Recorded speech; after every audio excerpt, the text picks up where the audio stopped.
আসসালামু আলাইকুম এভরিওয়ান, সবাই কেমন আছেন? আশা করি সবাই অনেক ভালো আছেন। সো আলহামদুলিল্লাহ, বরাবর মতো আমিও ভালো আছি আপনাদের দোয়ায় ও ভালোবাসায়। তো সৌদি আরবের পুলিশ কি কি কারণে আপনাকে দেশে পাঠিয়ে দেয়, একামায় কি কি সমস্যা থাকলে আর কি আপনাকে দেশে পাঠিয়ে দেয়, আজকের ভিডিওতে আমি আপনাদেরকে জানানোর চেষ্টা করব।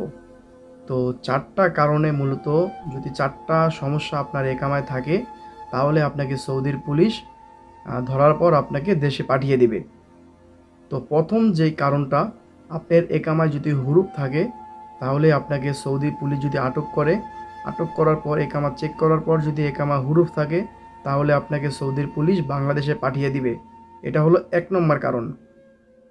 আর দ্বিতীয় নম্বর কারণ হলো, আপনার একামায় যদি একজেট লাগানো থাকে,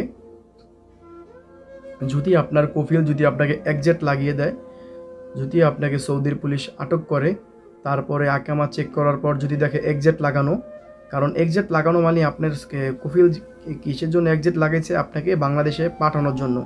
যেহেতু আপনি বাংলাদেশে যান নাই, তো সৌদির পুলিশের কাছে আটক হলে এটা চেক করার পর আপনাকে সৌদির পুলিশ বাংলাদেশে পাঠিয়ে দিবে।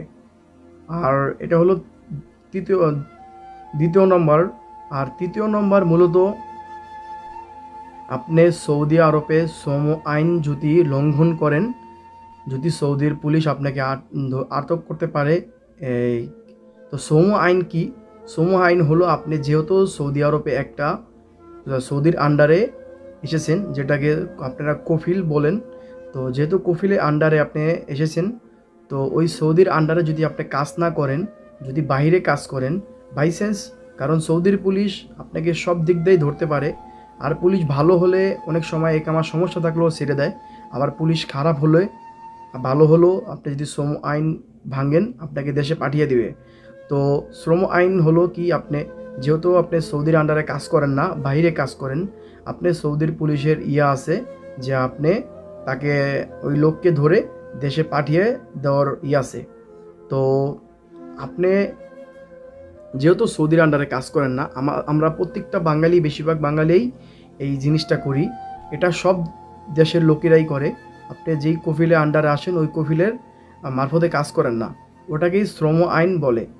আর যারা মূলত অবৈধভাবে অন্য অন্য দেশ থেকে সৌদি আরবে ঢুকে, যদি তাদেরকেও যদি ধরতে পারে, তাদেরকেও অনেক তাদেরকে মূলত বেশি শাস্তি দিয়ে অনেক দিন জেলে রেখে তাদেরকে পরে দেশে পাঠায়। যার যার অনেকের অনেক দিন পর্যন্ত জেলে রাখে।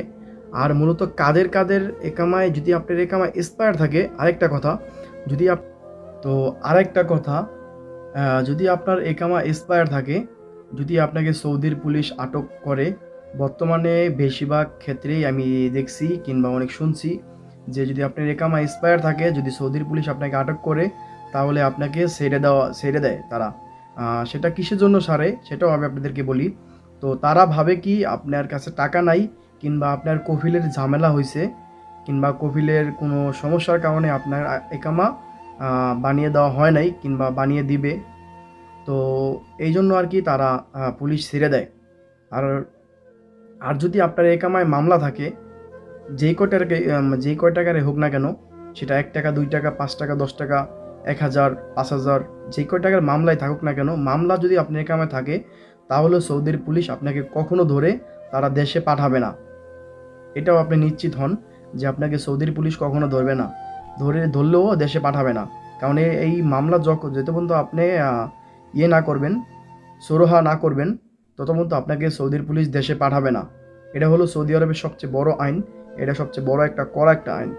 আপনি এয়ারপোর্টে যাওয়ার পর ফিঙ্গার দিলে আপনার এই জিনিসটা ভেসে উঠবে ওই কম্পিউটারে, তখন আপনাকে সৌদির পুলিশ ওখান থেকে আপনাকে পাঠিয়ে দিবে, আপনাকে দেশে যেতে দিবে না। তো আশা করি আপনারা বুঝতে পারছেন যে কোন 3টা কারণ যদি আপনার একামায় থেকে থাকে, এই 3টা কারণ, তাহলে আপনারা সৌদির পুলিশের আটক হলে আপনাদেরকে দেশে পাঠিয়ে দিবে। তো আশা করি আপনারা বুঝতে পারছেন। আর যদি ভিডিওটা ভালো লাগে অবশ্যই ভিডিওতে একটা লাইক করবেন। আর চ্যানেলে নতুন হয়ে থাকলে তাহলে অবশ্যই চ্যানেলটাকে সাবস্ক্রাইব করে দিবেন, কারণ আপনাদের একটা লাইক এবং একটা সাবস্ক্রাইব করার পর আমার ভিডিও বানানোর প্রতি অনেকটাই আগ্রহ বাড়ে। তো ভালো থাকবেন সবাই, সুস্থ থাকবেন। আসসালামু আলাইকুম। আর সৌদি আরবের কোনো বিষয়ে জানার আগ্রহ থাকলে তাও কমেন্ট বক্সে কমেন্ট করে জানাবেন।